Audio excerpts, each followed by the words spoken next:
This is the Minnesota Youth Alive podcast, where we talk about empowering the church to reach students at their school and in their community. Thanks for joining us, and I hope you enjoyed today's episode. Hey guys, welcome to the Minnesota Youth Alive podcast. Today I have Jono Gates with me, traveling evangelist, just new to it, right? Yeah. In the last, how many months? We are 2 months in. Oh my goodness. 2 months in.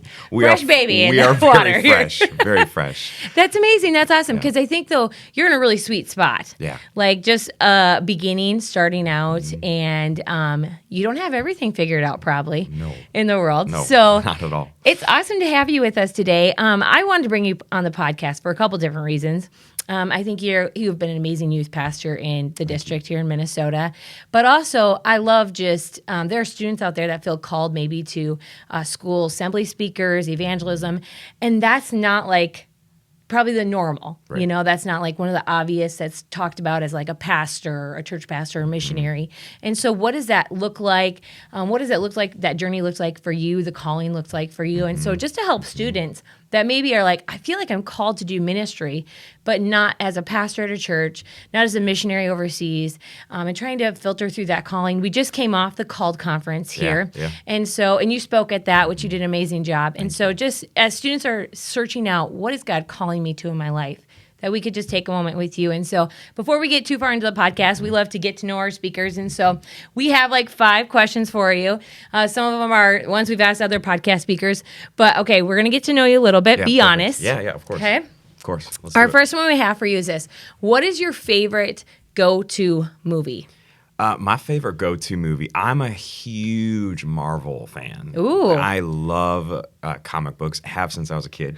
And so I love going to see the latest Marvel movie. But honestly, my go-to is going to be Spider-Man No Way Home. I can tell you, it will be Spider-Man No Way Home. I love that film. I freaked out, cried, screamed, laughed. I mean, I like was a little boy again. Yes. Definitely anything with superheroes.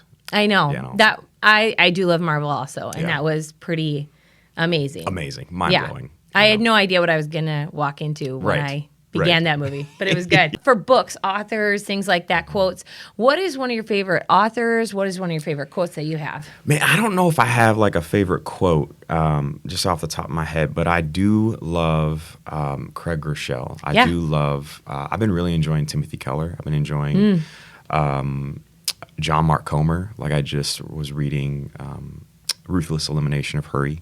And I think I'm going to like reread that every year just because I think for me, I am such I'm a 3 on the Enneagram, which is like an achiever. And so I think for me, it's really good to sometimes just take a pause to rest and to slow down and not have my achievements be attached to how I perceive my identity. So take us back to like high school, middle school for Jono Gates. Are you born and raised in Minnesota, or where are you from? So I'm originally from the Twin Cities here. Okay. So I was born in Eagan, Minnesota, literally born and raised, and lived in the same house my entire life till I was 18 years old. Never moved around. And went to college at North Central. So I've been in the state of Minnesota, been in the district for quite a while. But Jono in high school was a disaster. Very shy, extremely insecure, legitimately very friendly, but I never put myself out there. Like I was never, the fact that I am an evangelist or someone that is a communicator of the gospel to people is an act of God. The idea of being in front of 5 people, even in college, up to my senior year, was petrifying. Like I would get all sweaty, my voice would shake. I remember like the first time I got hired on at the church to do Sunday announcements, my leg was shaking. Like it was like literally. So like public speaking was not my thing, but definitely totally outgoing in an individual sense, like a one-on-one sense, but definitely like I avoided the spotlight like it was a plague, you know. Oh, and man. so long, Justin Bieber-like hair, skinny, Very socially awkward, probably. Very you know what I'm saying? And everyone out there that's socially awkward is like, yes, Finally. there's someone else like me out there. I am a late bloomer. That has been for sure. I thank God for the 10 years of growth that he's done in my life. Wow. But yeah. Yeah, that's cool. Okay, so to bring some light into just life, we can make it serious. It can be more funny. But what is like a big failure you've had in your life, and how has that impacted you, or what did you learn from it? Absolutely. I think, I wouldn't say that there was one situation that comes to mind. I think for me, when I reflect on the life that I've lived and the life that, I came from, my biggest failure is allowing my insecurities to determine so many of my actions and decisions. Wow. And I think I missed out on so much of what God wanted to do in me because of what I was afraid of in front of me and how I would look and if I would mess up. And I think that there was such a deep fear of failure and looking stupid. Like I remember as a kid, teachers would come up to my parents thinking that there was something wrong with me. And they would say, hey, we have concerns about Jono. He's not engaging with other kids. He's kind of off on his own. And so like I was very much like, I think I allowed my insecurities to isolate, which then formed, I think, an aspect of a distorted identity. And I didn't really understand who I was or who God could make me to be. And so I think my biggest failure was honestly missing out on a lot of the things, just even when I was in student ministry in middle school and high school. Fun fact, I hated going to student ministry because I was so afraid of being called up for a game. And God has such a sick sense of humor because I'm literally doing everything that I swore I would never do with my life. But wow, was just, I truly think I wish I could look at me as a middle schooler and say, hey, the way that you see yourself right now is not going to be forever. And start trusting God with your life with the little decisions that you make. So when would you say was kind of like a turning point for you and where you are today and what you felt like in middle school, high school? What was kind of something that changed inside of you, or when did that click and change? Well, so I remember, this is kind of funny. So I was 18 years old, and I'll be totally transparent. I had the worst self-esteem, like ever. Legitimately, I didn't think I would be going to college because I struggled in school. I didn't read till I was 12 years old. And kind of that just, again, formed such a insecurity in me. Like I remember sitting in Sunday school and church on Sunday mornings, and they'd be passing the Bible, and kids would read, and then they'd pass it to the next person. And I remember I felt so afraid of truly being seen for what I was, that I just passed the Bible and asked someone else to read for me because I couldn't read. And so at a young age, it developed such an insecurity and such a fear, and that carried all the way through middle school, all the way through high school. But I think shaping up to the point when I was 18 years old, I remember I was, I met with my mom and my dad, and they're like, hey, let's have you put in some applications to some universities, some colleges. And I was like, y'all think I'm going to go to college? I was like, I barely got through high school. I don't think this is a thing. And I just remember my mom sat next to me on the couch, and she looked at me and she said, Jono, and this is like marked into my soul, which has shaped who I've become today. She looked at me and she said, Jono, I don't want you to live the rest of your life wondering, what if? What if you'd gone? What if you went? What if you allowed God to do something in you that you never thought he could do in you? And right when she said that, I was like, ugh, you're right. So right. Like I knew it. And it was almost like, I'm not trying to be weird here, but it was almost like the Lord just gave me a vision of the man that I would become from this small step. That's amazing. And this small leap. I genuinely think if I did not take that leap right there, I would not be who I am. I would not be doing what I'm doing. Wow. Because that has shaped every single decision that I've made in my life. And that's why I went to Rochester. And that's why I was a youth pastor for 5.5 years. Because when I graduated college, and it's cool too, because I never struggled with school at all in college. It was almost like God was like, you need to see that you when you say yes to my call and when you step into who I've called you to be, things will line up. Things will fall into place. And like, dude, I was scraping by with the C's, and like D's in high school. And I don't think I got one C. I got one C. And oh man, that's a whole nother story. I got one C, but everything else was A's and B's in college. And it was like, God was like, look, man, I didn't, make you for the traditional learning of the school system. I created you to preach, which that's a whole nother thing in itself. Yeah. Because I couldn't talk in front of people, but I felt this stirring. And so I really think that for me, it was just this learning to trust that That's God good. was a good God and that he would not lead me to a place that he wouldn't see me through. Yeah.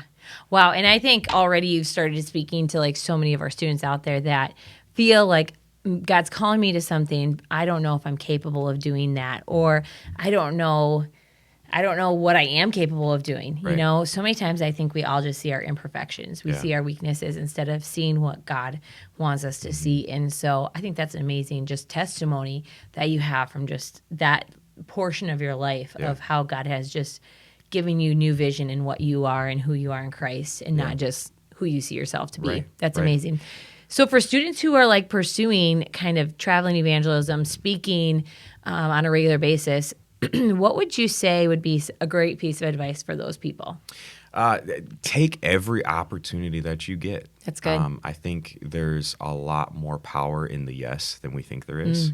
And from that decision to trust God with that step of going to college, as silly and as simple as that sounds, 10 years later, I now see that shaped my framework for how I see my obedience to God, how I saw my obedience to graduate college and go to Rochester, move to a place I'd never been before, because I wanted to see God do something in my life that I couldn't do on my own. And so I said, God, I want to go. And then even in this season right here that I'm in, is I think I've learned that God's yes is far better than any comfort, than any security could ever provide in your life. And so I would say for them, just practically say yes to every opportunity you get. That's good. No matter how awkward you come off, no matter how bad it may seem, God is working in you. God is developing you. God is doing more in you than you think he is. That's good, I think that God's not asking us to be perfect. He just wants us to make progress and to grow and to walk with him. I think following Jesus is a life of movement. It means you're progressing. And so I would just say whatever you can get your hands on, do it, and do it well. Don't do it half-hearted, but bring your best and allow God to fill in the rest. Kind of sounds like Dr. Zeus. But I just think allow God to meet you in the gap of your insecurities and your fears and your inadequacy. And God will always show up. I think that's why Paul says that, hey, 3 times I prayed that God would take away this thorn. But God's response was, my grace is sufficient in your weakness. My power is sufficient in your weakness. And so I would rather be totally inadequate and see the power of God move through my life through the yes that I feel incapable of doing than be capable of doing everything and be absent of God's power and presence. Yeah. And I know that as we travel with some of our school assembly speakers, just hearing them, I think one of their biggest goals and their passions is as they continue to speak, and some of them have been speaking for 2-3 years, some of them, 10, 15 plus years, is taking every opportunity as it's like their last opportunity to speak. Because the more you speak, the more you do it, it becomes almost, I don't want to say like automatic, but it can become some of that. And so I love what you said about just taking every opportunity and preaching it like it was, put everything into it and not just say, oh, there's only 5 people in the room. Yes. There's 5 people in the room, right? I legit will preach just as passionate and just as loud. Like I remember the first time I ever did like a youth retreat. Yeah. Dude, there was maybe 7 kids in the room. I was like hollering. I had a lot of zeal. I just didn't have a lot of like order and structure. And so I was like kind of all over the map. But like I think that God is just looking for people that are available, and he's not looking for you to be totally articulate or put together. He wants you to, I think, enjoy the shaping that the Holy Spirit begins to do in your life. And I remember my youth pastor, Brent Silkey, he gave me a card the day that I graduated college, and he has been instrumental in just me stepping into, I think, ministry, and really walked through a lot of the seasons of insecurity and inadequacy as a kid. And he left something on the card at the end that has marked me, marked my ministry, marked how I see every time I get on a stage to preach God's word, how I prep. He said, preach every message like it's your last. Yeah, that's Preach good. every message like it's your last. Like this is your last breath for people to hear the goodness and the grace and the power and the presence of Jesus. Wow. And I'm like, that is the type of ministry and the type of person that I want to live my life as. I want to be someone that leaves nothing left, leaves it all out on the table. And so I would just say, for those people is say yes and let God take care of the rest. That's good.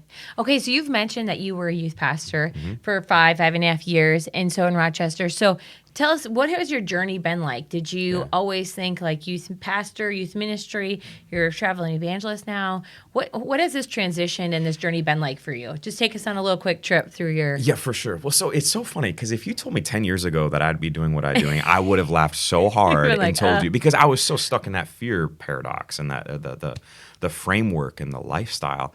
And so man, I went to college, was at North Central for 3 years. And that full ride was not actually at North Central. That was at a different university. Wow. And I felt like the Lord called me into ministry when I was at that university.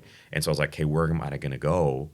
And I was like, I heard incredible things about North Central. It was not this divine call to go to North Central. It was okay, where's a practical thing, God can use very practical ways to get you to your call. Yes. And so for me, I went to North Central, and I was already interning at Cedar Valley Church with the youth department. And so I think in my brain, I just kind of connected, I'll just be a youth ministries major.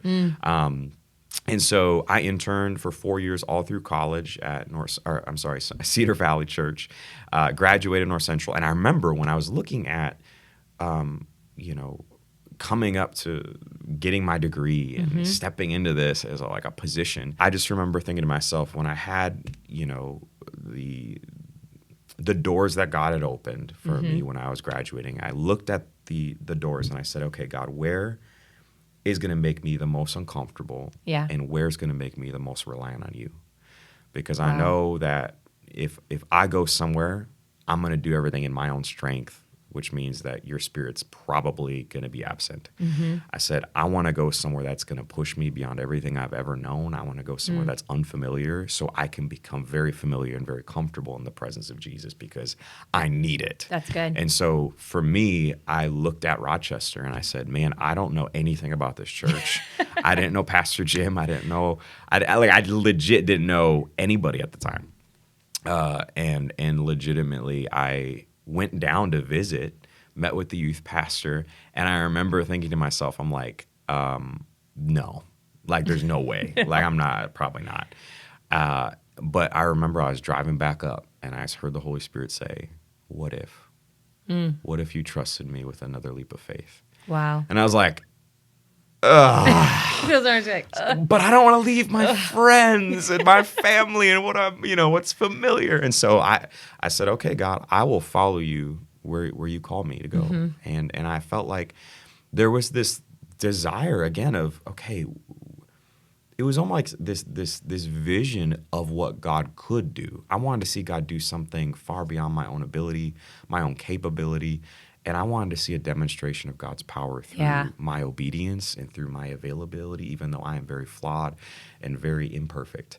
And so was there for 5.5 years. And the first couple of years was crushing for me. Oh, no. It was like the Lord had to break down so many things in me. I think he had to break me down of me, my ego, my fears, my insecurities. And I think truly he knew I was too full of myself in the insecure way, not thinking too much, but too little, that he needed to break me down and build me up of things that he saw in me, of character. And I say this all the time, your character is created, and in the choices that you make and the company you keep shape who you become.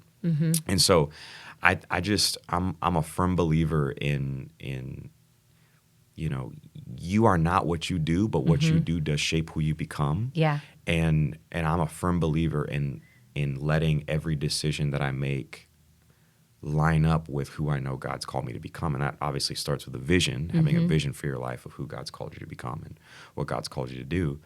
But I just remember going to Rochester, and I wondered if I'd missed God. And I think that's maybe something that's funny too, is we look at adversity as, oh, I missed God, but I think God looks at adversity as like, good. Yeah. You're following me. I think if you're living a life without adversity, I wonder if you're actually following Jesus. I think you're probably following comfort. I think you're following what you want. I think God never calls us to be comfortable. And so I think for me, it was probably the best thing that could have ever happened to me, because it forced me. It was almost like a detox, like a mental, emotional detox. And so, had some of the hardest moments there, but also some of the best and the highest moments that I've ever had in my life, and the deepest moments with the Lord. I feel like that's truly where I became where I developed like an actual thriving, intimate relationship with the Lord, because your relationship with God is great when things are great, right? But when things go bad or when things get hard, that's, I think, when you really learn the heart of God and when you really discover God's character. And so, like, for me, it was just, I think, such a faith-building, character-building, integrity-building, personal relationship with God-building season of my life. And so, I remember when it was January of 2021. I was driving my car. I was coming home from the gym. Shocker. And I was just listening to probably Elevation worship. I love Elevation, and I just heard the Holy Spirit say, "You'll be gone by the end of the year." Wow. And I was like, "Excuse me?" I said, "Come again? Like, where am I going?" Yeah. And I heard nothing, and I was like, "I'm crazy." Like, I finally felt like I was in a spot where I was in my lane. I was comfortable. Notice that. Yeah. Like, it's like always when you get comfortable that God calls you out into the unknown. Yep. And does something different. Because, you know what I'm saying? It's like, I almost feel like Rochester was the space where I grew into. I'll say it like this. I think Rochester, for me, being there for 5.5 years, was the very space and place that God used to form who I will be for the rest of my life. Because it was there, like David in the shepherd field, before he became king, there was so many things that God wanted him to grow in and develop in. That's good. And I think for me, Rochester is where I learned how to be a man of integrity, where I learned how to be a pastor, where I learned how to communicate with his word. I think it was the spiritual formation and disciplines that will carry me the rest of my life that were formed there. Yeah. And so I knew, when I heard the Lord say, "I'll be gone by the end of the year," I said, I'm pretty sure that was the Lord, but you always kind of second guess yourself. Where you're like, is that my thoughts? Like, why would I want to go? And I was loving the season I was in there, loving the staff, loving the church, loving the students. It was the best it's ever been. Yeah. And I remember I was just probably a couple months later, sitting in the office with my volunteer admin. She's kind of like a mom to me. And she looks at me and she goes, "Jono, can I share something with you that the Lord shared a while back?" And I said, "Absolutely." And she goes, in January, notice the timing, she's like, I was painting my wall and I said, "Lord, if Pastor Jono ever leaves, would you let me know so my heart can prepare?" And she looks at me and she says, "Jono, the Lord told me you'll be gone by the end of the year." Wow.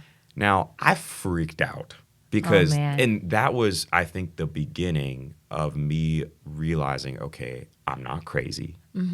I do hear from God, and he's calling me into something that I don't even know what that looks like yet. And so I'll be honest, the whole year of 2021 was me almost on this fun adventure of like the Lord slowly revealing and being so graciously patient with me as I came to terms, because I felt like it was this another layer of inadequacy God was uprooting, where it's Wow. like, hey, would you trust me again? Yes. Would you trust me to take you to somewhere you've never been, to see something you've never seen before? And I think a lot of people want to see God do something crazy while they stay cozy. Yeah. And to me, I want to be someone, I think, that goes radically, that doesn't matter the yes, doesn't matter how crazy it sounds.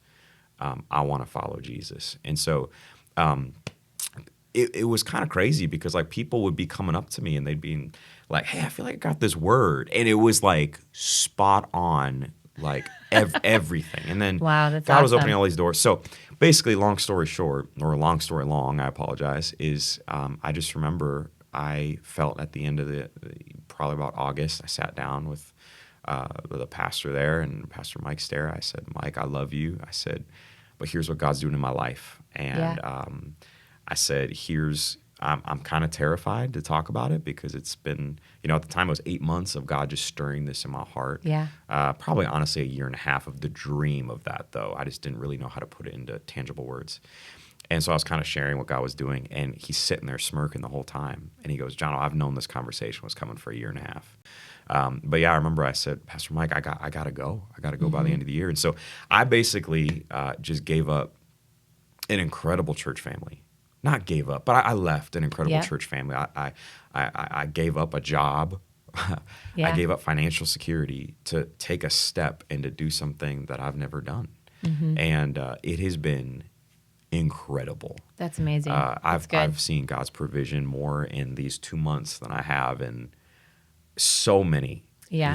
And I think it's just because I've placed my life in a position where I need God to show up. Yeah. And like, when was the last time we actually did something where we looked stupid if God didn't show up, Yes. right? And I think that's faith. Like, I think about Peter getting out of that boat. It's like, okay, you're gonna look dumb if this isn't God, if it's not. Yep. And so, kind of all over the place. But I would just say, for me, it was just I knew God was calling me deeper. I knew God was asking me to trust Him, and I think the vision I have for my life of who I feel like God's called me to become required me to do something I've never done. Yeah. That's good. I love that. I like how you just talk about just some simple things because I just did a teaching on is God speaking to you and how to hear the voice of God. And I think that's a question like just students have, like, is this what God has for me? Yeah. And the doubts will roll in, the fears will roll in, the insecurities will come. But it's so cool how God uses other people to confirm what He's speaking to us. It's so amazing how Scripture can be used to line it up. Yeah. And that God put people around you to really help you with that, that transition in life of like, okay, I'm moving out of a comfort spot. Also, I think it's really important to know that stepping into God's calling is not always going to be easy. Right. It's not going to be a smooth transition. So after you kind of say, hey, I'm done here at the church, I'm no longer here, what did the transition into becoming a traveling speaker evangelist look like for you? I think for one, what it looked like is it looked like still saying yes to every opportunity. Yeah. Whenever I was available, going with people that have done what I'm going to be doing so I can learn from the best. When I'm with Micah, I'm watching how he's interacting with the people that are hosting him. I'm watching how he's honoring the people at the opening of his message. I'm watching how he's closing out the altar calls. And there's a lot of areas that I'm far from great in, and I want to learn from the best that have gone before me. And so to me, I am like a sponge. I have a growth mindset because I've seen God do so much in just my willingness to say, hey, I don't have it all put together, and that's okay. Yep, it's okay to learn. It's okay to grow. It's okay to still become. And so for me, I think I just said, whatever I can do to learn, I'm going to do. Yeah. And so I went in January to an evangelist roundtable, and I was in a room full of evangelists that I had no business being in. But I was like literally like a sponge, just soaking up, absorbing. And I think what you absorb really impacts you on a deep level. And so I knew that I needed to be very intentional about my intake, like we were talking about earlier, in this season, to orient and focus a lot of that into this area of, okay, how do I figure out fundraising? Because now I don't have an actual like Paycheck. You know what I'm saying? Like I'm out on a limb. Yeah. How do I formulate, creative, engaging messages of the gospel, and how do I leave people that I go and minister to and with better than I found them? You know, and so I'm just learning so many things right now. I don't know if I'm answering your question the best, but I would just say I'm discovering that as I go. Yep. You know, and I like how you said, continue to say yes to every single opportunity, but then also take time to learn and grow and figure out not only who you are, your strengths, your weaknesses, those parts, but also like just try and say, how can I better myself? How can I learn? Yes. And so I think that that's an amazing thing, because sometimes I feel like we think calling is just like an arrival. Yes. Right? Yeah. It's like, oh, I'm called to be this. Yeah. And in ministry, we're like, when I get that position, then it's all good to go. Right. And so the journey about it, of getting to that place where you're like, okay, now I am a traveling evangelist, that kind of gets missed sometimes. Yeah. And when we struggle, when things don't go exactly the way we thought they would, or it's hard and we're like, okay, where's my next paycheck going to come from? Yeah. Like things you don't really think about when you're like at an altar and you're like, I just felt the Lord speak to me. That should be a school assembly speaker. But now, how does that happen? Yeah. And so just figuring out those basic things and continuing to say yes to every single opportunity is really, really good. Yes.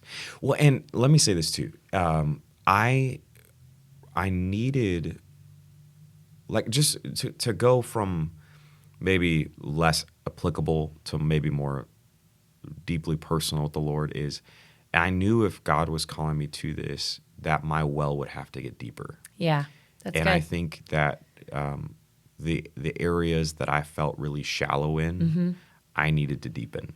And so I needed to get to, I think I needed to get more comfortable with being uncomfortable in God's presence and God speaking to areas of my heart that I try to keep hidden. And for him to truly come into those areas and to come into to illuminate the things in me that are dysfunctional and that are a little not in alignment with his word. I'm just a firm believer in following Jesus. Yeah. I'm a firm believer in allowing him into the spaces and places of your life and your soul and your spirit that you don't let anyone else into, and him coming in and meeting you where you are and changing and renewing. Like I so believe that just one moment with the Lord can change so much. Yeah. And so I just knew for me, I needed my well to go deep. I needed it to go deeper. And I think that translates, obviously, when you're in public. Whatever you do in private is always a reflection when you're in the public. That's good. And so, I think what could people do? Pursue Jesus. I like what you said about the what if, because I've actually been reading this little book by Mark Batterson that's called What If. And what's really, really amazing is that he talks about how our God-sized dreams, if you've ever thought that you're not strong enough, smart enough, good enough, then you're in the right spot. Yes. Because it causes you to rely on God every single day. And that's a great place to be in. It's a not easy place, but it's a great place to be in, to be used by God and do amazing things. So for the students out there that are just like, okay, like I feel like this is something I could be called towards. I feel like there's some moments where people have confirmed it for me. What are some steps that them in high school could start taking like right now, today? That's good. I'm going to go back to what I said at the very beginning, which is kind of a theme for my life, is just say yes to every opportunity. That's good. And then number 2, I would say start reading. I think leaders are learners. And so whatever you put into your mind and your heart and your soul will come out of you. And so I think start ingesting things that are in alignment with what you feel like God's calling you to do. And then number 2, I would say, is start writing. Start prepping a sermon, a mini sermon every single week, or whether it's through your devotional time, writing out something. Start doing practical things now that start preparing you for really what God's calling you to do. I think people really, it's almost like, I'm trying to think of an example. Let's just say marriage. It's like everyone wants a healthy marriage, but they struggle to have a healthy dating relationship, right? It's like, I think sometimes we want to be the best articulator of the gospel, but we don't practice or put in the work to work on becoming that aspect. And so I think if someone's in high school or middle school now and you feel like God's calling you to be an evangelist, start now. Yeah. Don't wait. I know you always hear that, but I think there's truth to that. I think a lot of cliche things have a ring of truth. And I would just say, do what you can do now. Do it where you can do it, and do it to the best of your ability. That's what I would say. Yeah, because there are some spiritual disciplines that, we think, oh, I don't really, you maybe think, I don't need this right now, But if you can't do it now, how are you going to do it when life's busy, when you're traveling and all those different things, if you haven't made these be important disciplines that make up your every single day? Make it part of your DNA. Yeah. Make it part of who you are and who you're becoming. All those disciplines. I'm like a firm believer in disciplines. Like, that's why I work out. I do it because, one, it breaks me down of letting my mind win and my will win in the things that I want to do. But I also feel great when I do it. Like, it helps me emotionally, mentally, everything. Yeah. But there's disciplines that I do every day, mentally, emotionally, physically, spiritually. I go to a counselor because there's things that I want to be more aware of in my life that I've become ignorant to. Familiarity can be your worst enemy. You know what I'm saying? And so I would say just someone who is willing to take every opportunity, someone who is willing to ingest whatever they can get their hands on, and someone who's willing to start putting things into practice, to start writing, to start praying, to start asking God to give you a heart for the lost, to give you a heart for this next generation, to see people come experience the power of Jesus. Like, for me, one of my heartbeats is I want to see a demonstration of God's power. I want to see a move of God, and that often requires us to move towards God with our life. And so for me, like, I know that this next season for me is going to look like me continually waking up, choosing God, continually choosing to move forward into discomfort, into my destiny. It's not always going to be easy. It's not always going to be fun, but I do know that God's with me and that he has spoken way too many words and prophetic words over the past 24 months of my life for me to know anything else. And so to me, I would just say, go confidently, stepping into this next season, knowing that God is paving the way for you, opening the doors that no man can open and no man can shut. So I think one of the things too is that students need to do is figure out like where in your life you're struggling. Do you know what I mean? Because you just talked about like what you do now will come and you've talked about out of the flow of the heart speaks the mouth, all these different things, and so like you have to start saying like what in my life needs to go away for me to be used by God. Well, and can I just say this too? I think that starts with getting a vision for your life. Yeah. I think a lot of people, the reason why we struggle so deeply and stay stuck where we've always been is because we don't have a vision for what's in front of us or the future that God has for us. And I think when you get a vision of who God's called you to become, it helps you make decisions in what God's calling you to do. Yeah. You know what I'm saying? Yep. And I think for so many people, I would say, apart from those practical things, ask God for a vision. Ask God for a vision of who he wants you to become, the man, the woman of God that he's shaping you into being. And what are the things that you need to start doing to start molding and shaping and applying. Yep. You And so I just want to talk about something that maybe, isn't something super common for an evangelist to just tell people about, but what are some safeguards that you have put up as you travel, being a single man out there in the world? Like, there's a lot of opportunities that the devil would love to just kind of sneak in and, do different things. So what are some safeguards that you would recommend a guy or a girl doing as they become a traveling evangelist? I love that you asked this, because that was probably, if you ask a lot of the people that I've met with to pick brains, that has been probably 50% of the conversation. Wow. Because in a time where compromise is honestly very casual, I think I want to be someone who lives above reproach, someone who is very honoring. Like, to me, so like practical things, I don't really date. I don't really date around. A lot of people are always trying to get me to go on dates. But I think for me, just like simple, practical boundaries for someone who is single and in an evangelist role is I don't text the opposite gender. I don't spend time with the opposite gender one-on-one. The rule of three, they always say, like in a car for ministry, is don't Yep. get in a car with the opposite gender if there's not a third person with you. I think for me, it's always being aware Yeah. of what's going on around you, of how something could look, the intent of something, the Yeah. image of something. And so for me, like my friends always tell me, like, Jono, you're too nice. Like, you're too intentional, because I'm like a heart guy. I'm a feeler. Like, Yep. I love having deep conversations with people. I don't like the shallow, let's just, oh, how are you? Great. God's good. Yeah. Okay. Yeah. Whatever. I like getting to the heart. And I realize that there's always got to be boundaries and guardrails, especially with opposite gender relationships and friendships. And so, like, for me, I have learned so much from what people who have gone before me have gone. I mean, advice from literally don't get in an elevator one-on-one with Wow. another Yeah. woman, to if someone's hosting you and they pick you up at the airport and it's a girl, you call the host and ask them to bring a male driver, you know, and making that. I think also, too, it's about communicating Yeah. your boundaries. And sometimes people will get offended, but when they don't have the same conviction that God's put on your heart, the gospel's offensive. Yeah. I think what God calls us to can be offensive to some people, because I think there's a standard that I think we're called to live, Yep.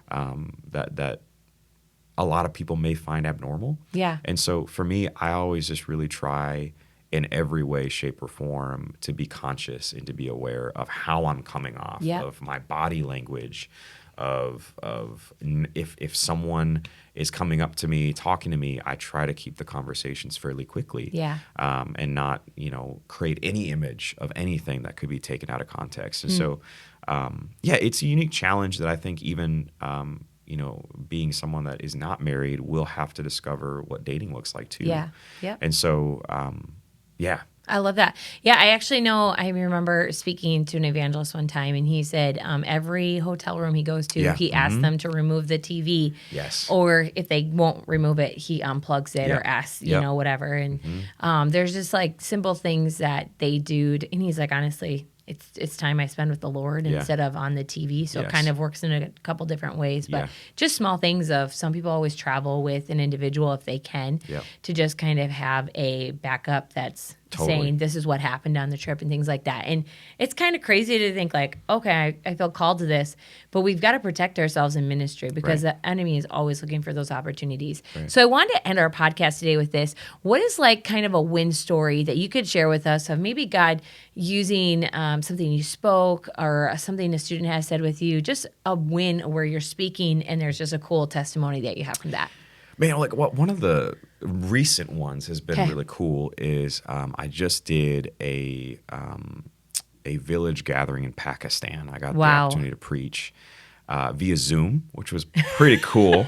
They just sent me the report yesterday. I mean, there was over 135 first-time salvations. Wow, that's amazing. They said thousands of people rededicated their life. So cool. In a country that is majority Muslim, there is revival breaking out. There's literally a demonstration of God on the move. And it was just so cool to see. And so they came back with like literal reports of people who walked in blind, leaving seeing, people who walked in on crutches, walking out without crutches. And so I gave the altar call of salvation, and then I gave the altar call for healing, and say, hey, if you have a need in the room, if there's something, whether it's a mental thing, an emotional thing, a physical thing. And so they literally said that there was like 50 plus healings, like physical healings that took place. And so that got me pretty riled up, because that is something that I want to see. I don't want to just preach and have people leave the same. I want to see people encounter the power and the presence of Jesus that leaves them literally changed and altered. And so that was a highlight for me personally, is just hearing that people left different. That there was an encounter with God. And I like how you just say, I say this because being a person who speaks sometimes is, sometimes you go and you're like, do I have what it takes? Yes. Like, Every is time. the Lord with me today? I know that sounds weird, but like you go and you preach, you're like, is this going to just be words of myself, or is this actually going to be a move of God? Right. Because we always want to align with the move of God. And so I just think it's so powerful that you're like, okay, God, you are going with me. Yeah. And like you weren't even physically present Right. there. It Yes. wasn't like Jono arrived and God arrived. And it's like God is so moving. funny you say that, because I'm sitting there talking and I'm like, man, there's a translator. I'm like, they're just staring at me because I can see some of the people through the screen. And legit, when I gave that salvation call, every hand that I could see in the room was raised. It was like God's just working on our heart and we don't even know it. And it's like sometimes we can just allow those insecurities to, undermine, I think, the authority that God has given us to speak his word and to speak his truth. But I love that you hit on that because it's so true. Cool. Awesome. Jono, your story is not done. It's just beginning. So we're excited to see where God's going to take you. And who knows, you may be traveling across the world doing some evangelism way across seas, and we'll just have to connect with you in the future for sure. But I'm excited you guys got to join with us for this podcast. I think it's a cool one that maybe not will fit for every single person out there, but I know that there's students that are sitting there thinking, okay, what does this look like for my life? And so I think you gave up some real practical things of what to do now, what it can look like in the journey, in the process of getting started. And we can't wait to see what God does in you. And hopefully we hear from you soon. Camp. Call something, continue it on. So it's great to be with you guys. Thanks for joining us. And we look forward to seeing you at our next podcast next month. See you guys later. Bye. Thanks for joining us for this episode of the Minnesota Youth Alive podcast. Remember, you can download the Minnesota Youth Alive app and check us out on Instagram and Facebook for updates and information.